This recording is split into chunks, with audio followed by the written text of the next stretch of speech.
Sa bahay ni Kapitan Tiago, ginanap ang isang marangyang handaan.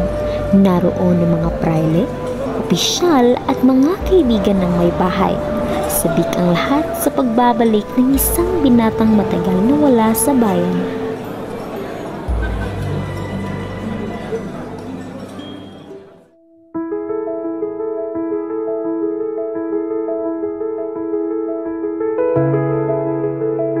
Si Juan Crisostomo Ibarra.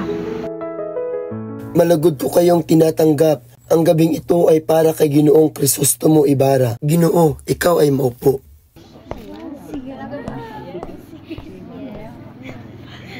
Aba, Kapitan Tiago, napakagarapo ng iyong handaan. Ang ating mga panauhin ay nagagalak sa iyong kabaitan. Siya ba ang anak ni Don Rafael? Oo, siya nga. Magandang gabi po sa inyong lahat. Maraming salamat, Kapitan Tiago, sa mainit na pagtanggap. Maligayang pagbabalik, iho. Kaming lahat ay sabik na marinig ang iyong mga karanasan. Kumusta ang Europa, Ginoo? Napakarami kong natutunan. Nais kong magamit iyon para sa ikabubuti ng ating bayan. Kung ano na lamang ang natutunan sa Europa. Padre, nais ko lamang ay ikabubuti ng ating mga kababayan.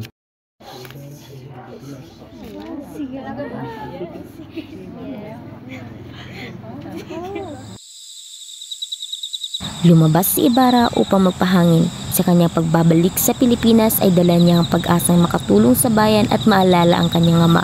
Ngunit sa hindi niya inaasahan. Ibarra! Teniente Ibarra! Maligayang pagbalik, Ibarra. Ikinigagalak ko makita ka ulit. Kumusta ka? Maayos lang ho ako, Teniente. Marami ho akong natutunan sa Europa. Siya nga pala, Ibarra. May nais akong sabihin sa iyo. Alam kong mabigat ito sa damdamin, ngunit sana'y maintindihan mo. Ibarra, may kailangan kang malaman tungkol sa iyong ama. Hindi siya namatay ng payapa. Ano po ang ibig niyo sabihin? Ang alam ko'y tahimik siyang pumanaw. Si Don Rafael ay napasahan ng irihiya at isinangkot sa isang kaguluhan. Siya ay ikinalong at pinahirapan bago pumanaw. Maraming naiinggit at natatakot sa kanyang katapatan. Diyos ko, bakit ko hindi nalaman? Anong kasalanan ang nagawa ng aking ama para sa ganitong parusa? Mag-ingat ka, Crisostomo. Maraming mata at tenga ang nagmamasid. Kung nais mong itama ang mali, kailangan mong kumilos ng maingat.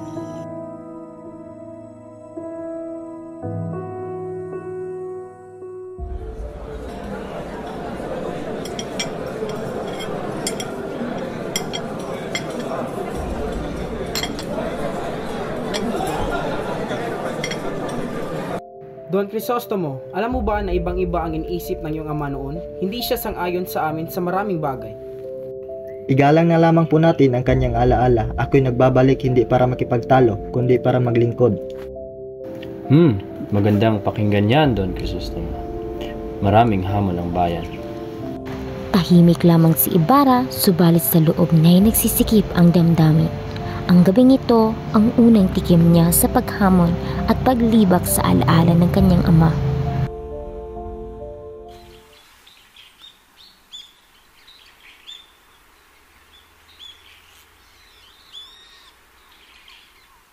Ang ganda ng panahon ngayon eh. Talaga? Oo nga. Malapit ko ang pista.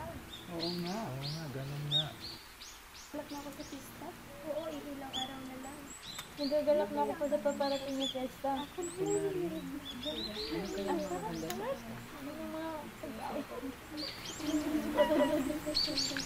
Mga kabaryo!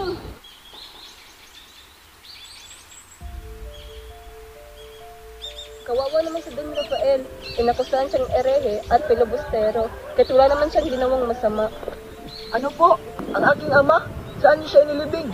Don Crisostomo, ipinahukay ng mga praile at itinapon sa liblib na lugar. Wala na siyang puntod. Ano?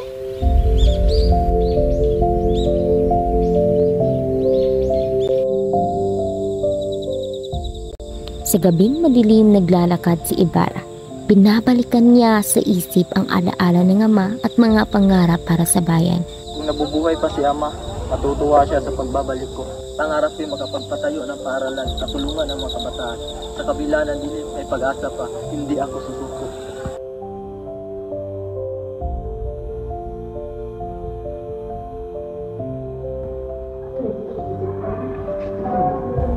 Para sa simbahan at sa mga pari, bukas ang aking bulsa.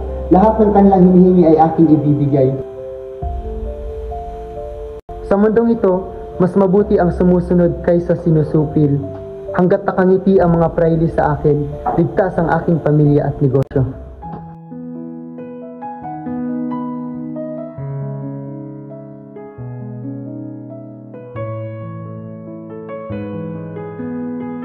Crisostomo.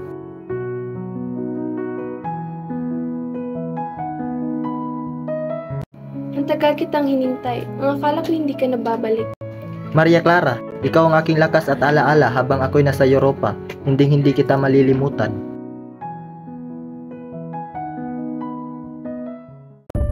Habang naglalakad si Ibarra ay napagtanto niyang nagiba ang hitsura ng bayan. Ito ba ang bayan na iniwan ko? Nasaan ang mga punong dati kong nilalaro? Ang mga tao'y tila nagbago.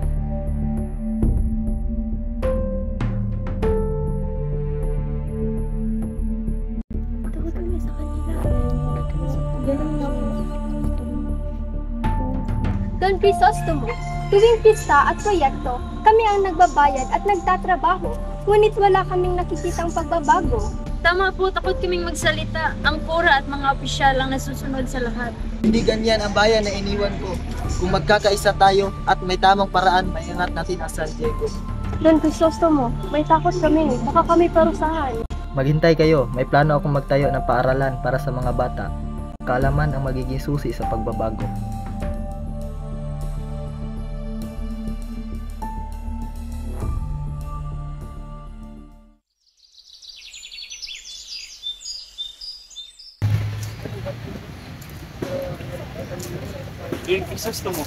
Maligayang pagbabalik, kayo na lang ang pag-asa namin.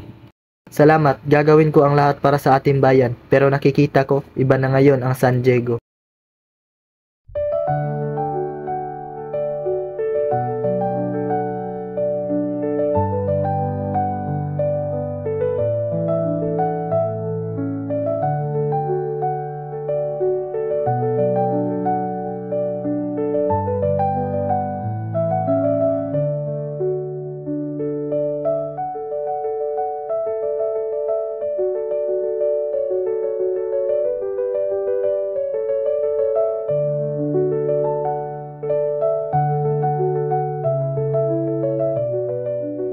Magandang araw, Don Crisostomo. Natutuwa kaming kayo'y bumalik. Ano po ang inyong balak? Nais ko pong magpatayo ng isang paaralan para sa ating kabataan. Kailangan natin ito para umunlad. Maganda po iyan, ngunit baka hindi payagan ng kura. Ang kura po kasi ang mahuling laging salita dito. Kung ito ay para sa kabutihan, walang dapat hadlang. Sana'y suportahan ninyo ako. Ngunit malinaw kay Ibarra na ang mga pinuno ng bayan ay takot at sunod-sunuran sa simbahan. Alam niyang magiging mahirap ang kanyang balak, ngunit hindi siya uurong. Isang araw bago ang pista, abala ang buong San Diego. May mga naglilinis sa kalsada, naglalagay ng palamuti at naghahanda ng pagkain. Ngunit sa gitna ng kasiyahan, may mga bulong ng pangamba at inggit. Nako, ang dami ng bisita bukas. Sana'y maging maayos tayong lahat. Pero sabi nila, ang lahat ng kita ay mapupunta lamang sa simbahan at sa mga praile. Kung tutol ka, huwag kang magsalita ng malakas. Baka mapahamak ka.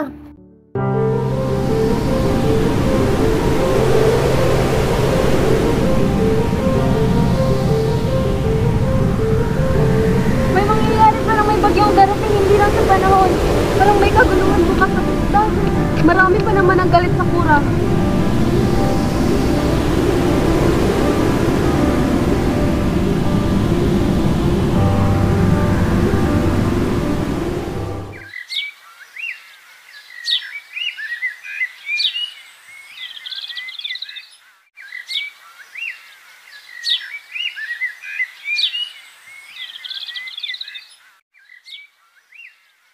Kung nais mong makatulong anak, huwag kang magpadala sa iyong galit. Mag-isip ka ng malalim at planuhin ang iyong mga gagawin. Salamat po sa inyong payo.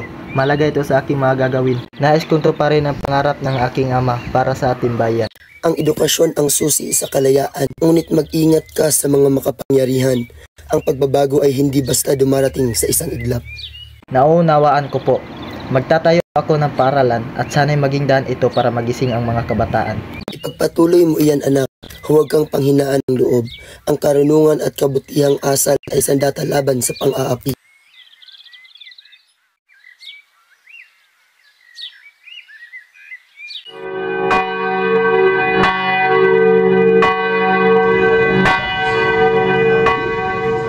Crispin, dahan-dahan lang. Huwag mo masyadong lakasan. Baka marinig ka ni Padre Salve at magalit. Kuya, gusto ko nang umuwi.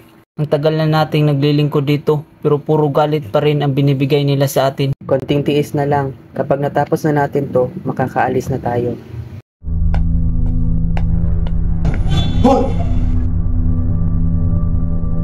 Hoy! Kayo ang huling humawak ng kahon ng koleksyon. Kayo lang ang may susi. Nasaan ang nawawala 3 onsa? Wala po kaming kinuha, hindi po kami magnanakaw. Mga sinungaling, kung hindi kayo umamin, baka gusto nyong maranasan kung paano maparusahan ang magnanakaw sa simbahan. Hindi po kami magnanakaw. Sakristan lang po kami. Sumusunod lang kami sa utos.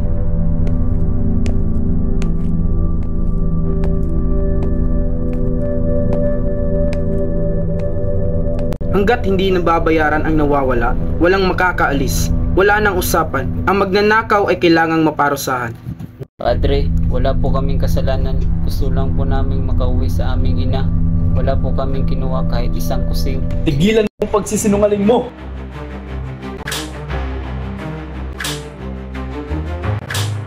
Tama na po, wala po kaming kasalanan.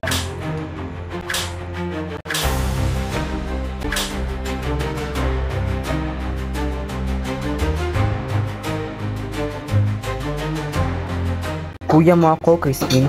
Maghintay ka. Hihingi ako ng tulong. Babalikan kita. Pangako ko yan. Kuya, huwag mo kong iwan.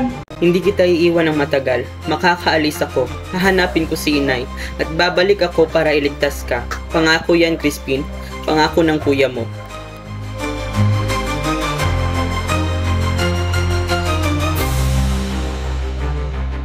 Sino yan? Huminto ka. Oras na ng toke de queda. Hindi po ako magnanakaw. Uwi lang po ako sa amin.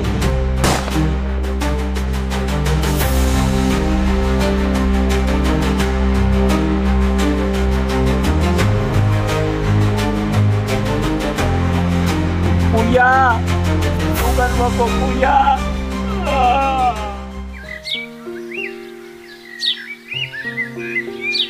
Si Sisa ay isang magandang babae na may mahabang buhok na alon-alon.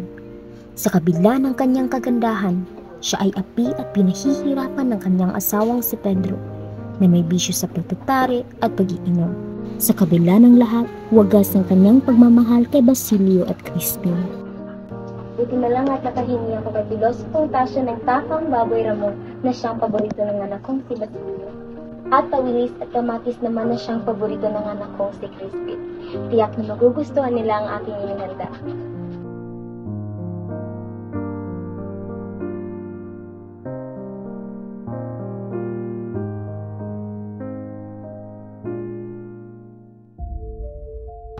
Pedro! Teka, huwag mo kainin yan! Para sa mga anak mo yan!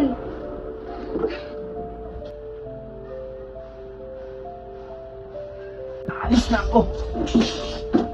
Teka, hindi na lang ba hihintayin ng mga anak mo? Ang sabi ni Pilosopong Tasyo ay nakakabasa na si Crispin. At si Basilio naman mag-uuwi ng kanyang sahod ngayon. Ipagbukod mo na lang ako ng piso.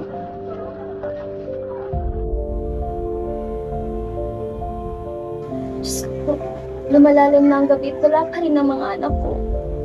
Panginoon, protektahan niyo po ang mga anak ko.